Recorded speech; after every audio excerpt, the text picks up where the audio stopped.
Hello, everyone, and welcome to Business at the Edge, our video interview series with thought leaders and practitioners at the intersection of edge computing, AI, IoT, and other innovative technologies. My name is Blaine Mathieu, and I'm CEO of Pratexo, the edge computing platform as a service. Now let's get started. Our guest today is Trond Riiber Knudsen, founder of TRK Group. Thank you for the time, Trond. I think we're going to have fun today. Yeah, thank you so much for inviting me. I'm really looking forward. Always, so interesting to discuss with you, Blaine. Absolutely. So for full disclosure, Trond is on the advisory board of Pratexo, and it goes without saying, I always appreciate his wise advice. I think you'll see why in a minute. So, thank you. You're welcome.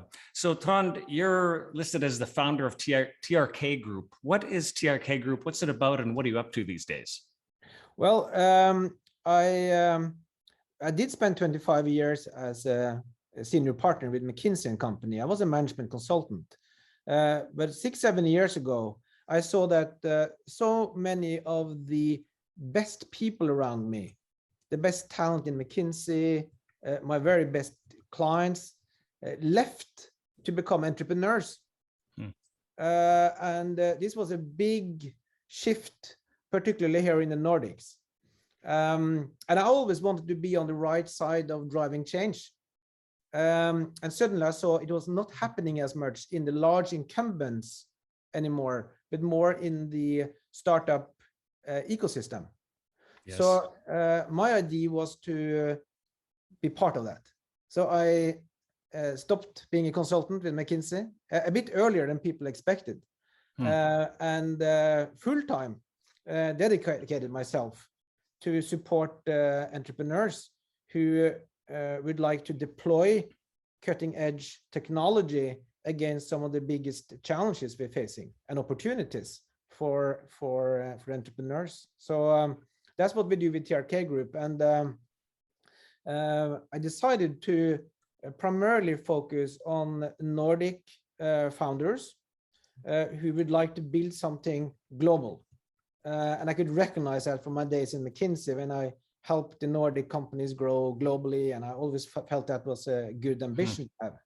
And it's also about kind of making certain that the business community here, particularly perhaps in Norway, are transitioning into a greener, more technology-driven kind of business environment to make certain that we're modernizing.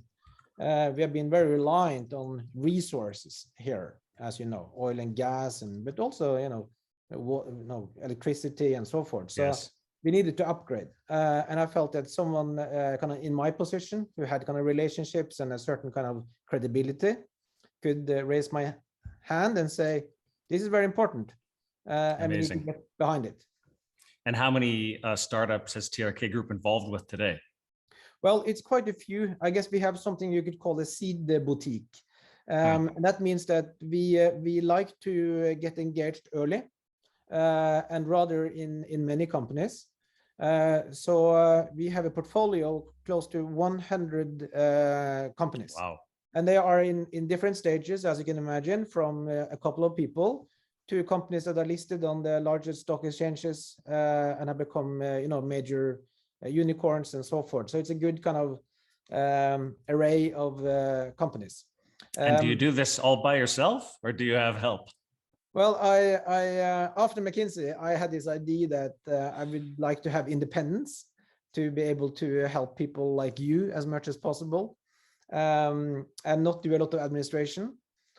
So it's something I do because I'm very passionate about this. And the people around me are people that likes to co-invest, likes to help out, likes to be on boards, sometimes getting consulting engagements. So yes, we are a bigger group, but I don't have employees. Interesting. So you mentioned 25 years at McKinsey. Maybe tell us a little bit more about your backstory. How did you get to this position where you could be helping over 100 startups help chart their path? Well, the backstory started with me growing up in a family where my mother and father was having a consulting company in engineering. And of course, my idea was to do the same as they did.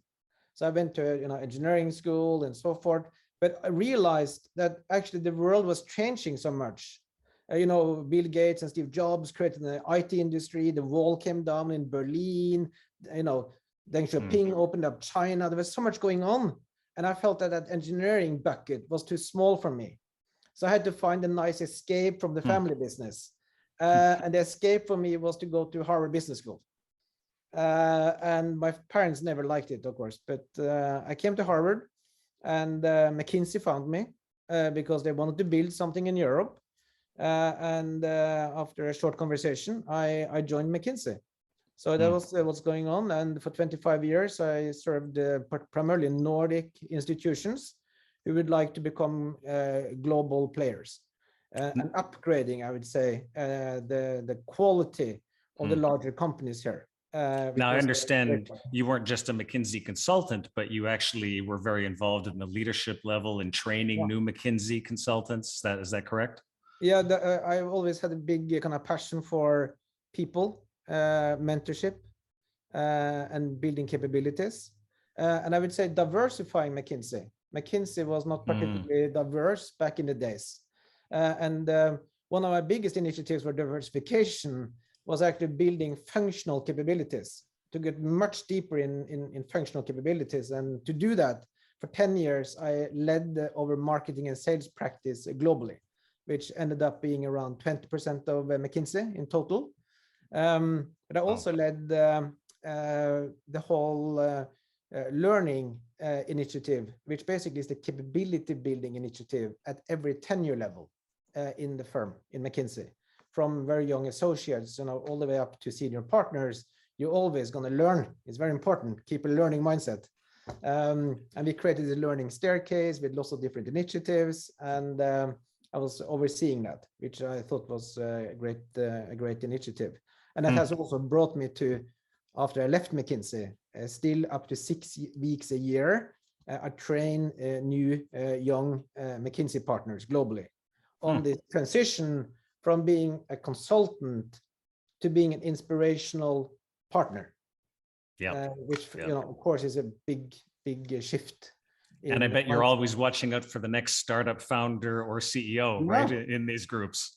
That's absolutely the case. And also connecting the startups in our portfolio to large corporations being served by the people I meet at these events.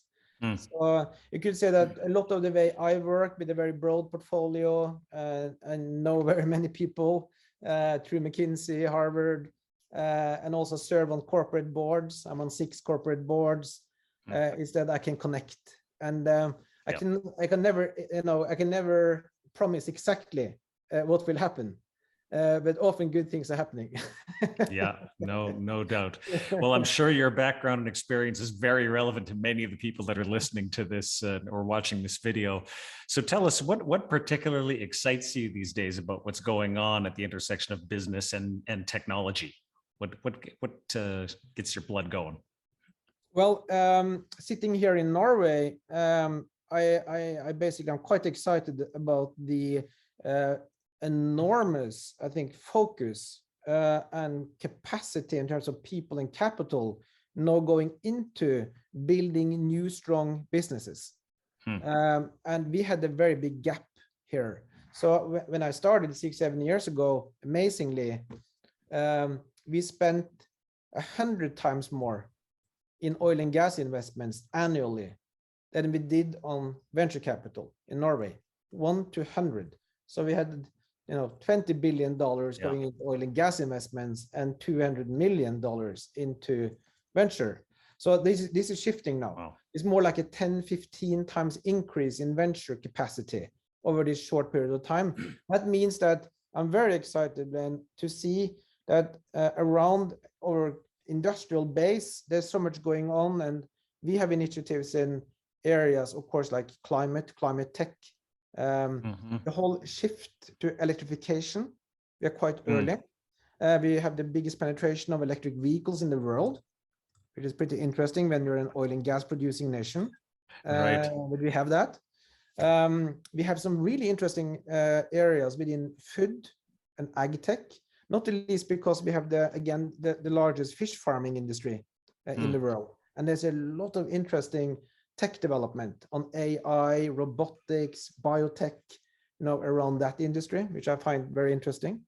And industrial software development around the energy business, the oil and gas business, like Cognite, Arundo, Pratexo, really, really interesting. So here, sometimes I feel that we are just too few people. We're only 5 million people here in Norway. Yeah. That's nothing. We just need to reach out and create global companies like we do together on Pratexo. Talent here, talent in the US, talent in Asia, working together to create the next generation of tech-driven global champions. That's I think super exciting in that interface, Blaine. And then I think if there's one other thing in that interface, it would be, of course, how important it is for the large companies, the large incumbents, to be open and curious to what's happening in the innovation ecosystem around these companies. And this has now become a core CEO capability, a core top team capability, to understand how you do that. How do you value venture-backed companies? Yes. How do you integrate or not integrate? How do you run multiple initiatives, building on different technology bets at the same time? All of these things are new capabilities for the large companies. And for us who have been around for a while, after the dot-com bubble, we remember how corporate venture capital was out of fashion, and many of these companies sold their portfolios. Today, there's not one corporate who are not engaging, and it's enduring. That's not going to end. So it's also interesting from that point of view to bring that kind of insight to the large companies, I think. Yeah. That's very, very interesting. And I absolutely see that as well.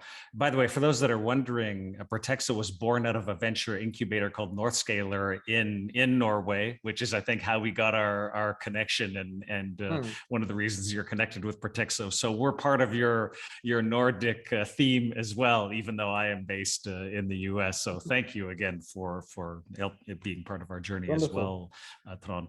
So are you seeing any theme in the startups you work with that relates to edge computing specifically, or processing more data at the edge? Are you seeing more of that crop up? I'm interested in your general thought on the topic.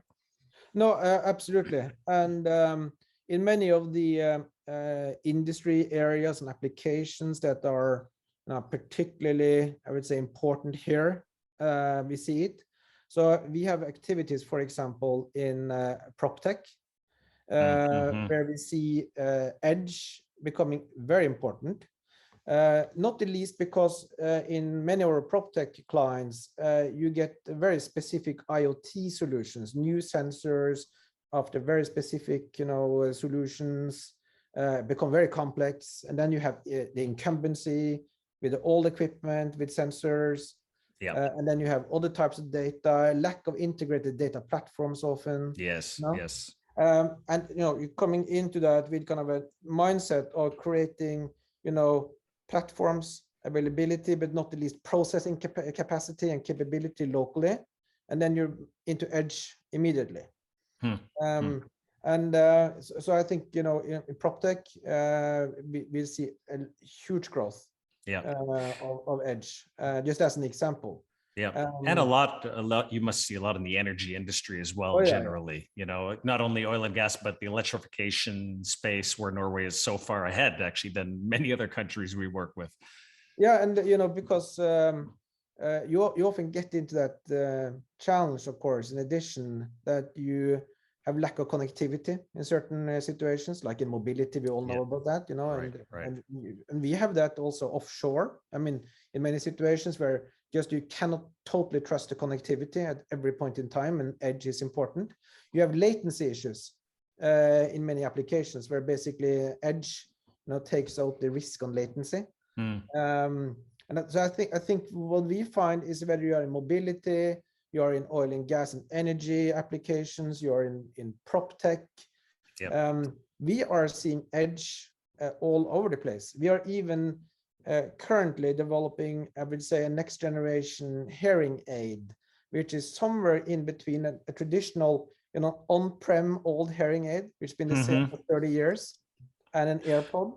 The thing that none of them are connected to kind of cloud AI and edge computing.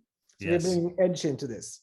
And that opens up functionality that you only could dream about. So, if you're a creative technology innovator today, I think you can even take kind of an edge mindset to many challenges that have not been fully resolved.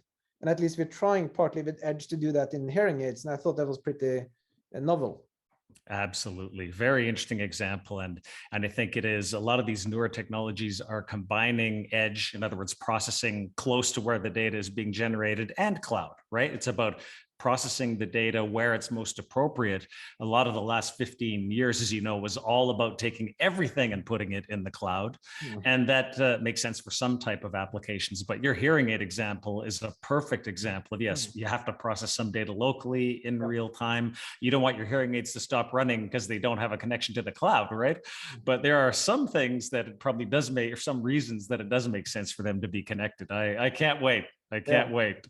Yeah, very, very interesting. Well, this is one of my favorite parts of the conversation, where I often ask our guest maybe to dispute some aspect of conventional wisdom. Is there some area where most folks are saying X, but you might say Y? What would that be?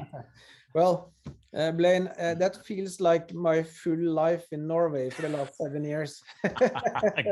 Good point. And look where you ended up. So you're a good example.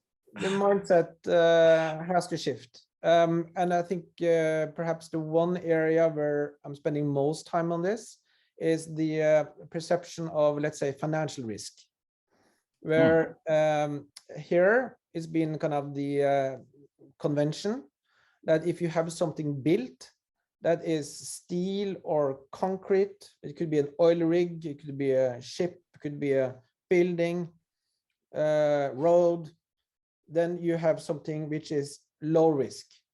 It's low risk, and you can use loan, and you have collateral, and boom, low risk. Then on the other side, if you have something digital, something in the cloud or whatever, you don't even know where that cloud is, you can't even see the code, it's seen as very risky. So what's happening today? Well, what's happening is that concrete and steel are stranded assets. Value in many cases of that is plummeting, like they did for the oil rigs here. And suddenly the companies that were built on that, wonderful companies like Seadrill, for example, that was worth up to $8 billion and owned by the richest man in Norway. It doesn't get safer, huh? Went bankrupt. And was taken out of bankruptcy court, recapitalized, and went bankrupt again. Wow. And then on the digital side, we're creating unicorns like crazy. So here in Norway, still the state and government is still very focused on protecting the old steel, concrete jobs in the old industry, and not focused on the new, because every lobbyist is of course working for the old, because that's where the money is. And sometimes in Norway, I'm saying that together with my friend, the CEO of Innovation Norway, he and I are the only two, all the time spending time on the new. And we need to be more people there. So I think that kind of dichotomy, because between what is perceived to be risky and what is actually where the risk sits, is shifting rapidly. Very, very interesting perspective, Trond. Very, very interesting. And that's something that hadn't occurred to me before. But I think, thank goodness to Norway and to the world, that you are focused on shifting that perception, right? And actually, speaking of the world, I did neglect to mention earlier that you are actually doing some very interesting work in Africa right now. Do you want to tell us briefly what you're doing in Africa, Trond? Yeah, thank you. So I was born in Africa. I was born in Addis Ababa in Ethiopia. And when you're born in Africa, you always carry Africa with you, as you know. So I was always very close to the continent, also in McKinsey. And when I left and started my company, providing support entrepreneurship, job creation, and working on climate challenges in Africa became very natural. So we have launched a number of companies, particularly then in East Africa, where I'm from. And a couple of examples that I think, shows what we're trying to do. And here we work very closely also with the Norwegian government in many of these initiatives. One of them is that we brought Antler to Nairobi. Antler is a talent incubator that we started in Singapore with 4 Norwegian, 3 friends of mine from McKinsey and myself and some other people started Antler in Singapore. It's where you bring people in who have perhaps 10 years work experience. They would like to become entrepreneurs, but she's never really doing it because the risk is perceived to be too high. You don't find the complementary co-founders with different skills and so forth, might not have a good enough idea, so you don't do it. So we tried to get after that, to create an environment, a platform where you can come into Antler, get a scholarship for 2 months, meet other people, create a company. Then we have a fund investment committee and we invest into the best companies and you build for 3 more months. That model we started in Singapore and then we started in Nairobi. So now in Nairobi, we are building 10 companies every year. And we created a fund. The first fund is $15 million, pretty much family offices from Norway, which is supporting this. And we want to take it into more countries in Africa. The good thing about this is that it brings international capital into entrepreneurship in Africa. It brings capability in to build what is state of the art, also from a global point of view. Because when you bring digital technology in, there's no reason not to build at the top level in the world. So we see that happening all the time. And a lot of people come back to the continent after being educated abroad, having worked abroad, going back to the continent to build with Antler. So that's a good example. In Addis Ababa, we started the only really large paper recycler in Addis Ababa. And there we have 4,800 people involved in the network. Wow. And we're now migrating into overall waste management for the municipality. And then we get into a very interesting landfill challenge, which is very much connected to the climate change. With methane coming out of the landfills as a very big kind of contributor negatively. And we're trying to work on this by sorting waste and then being able to incinerate, to work with the biological, to create proteins through larvae and so forth, and really modernize the whole thing. We work with Dangote, that actually is setting up a big cement factory in Addis Ababa to burn waste and not coal. And it's a big positive effect on climate.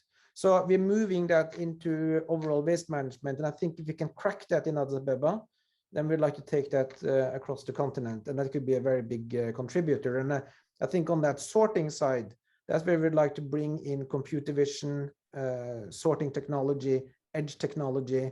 So Blaine, we have to talk more about that. Sounds great. That's very interesting, and so great that you're applying your skills and your network to bringing a lot of this innovation to Africa. That's why I had to ask about it. Well, maybe to wrap up, do you have a key takeaway or a tip for a business or technology leader that wants to drive the transformation of their business using some combination of these interesting technologies that we've been talking about?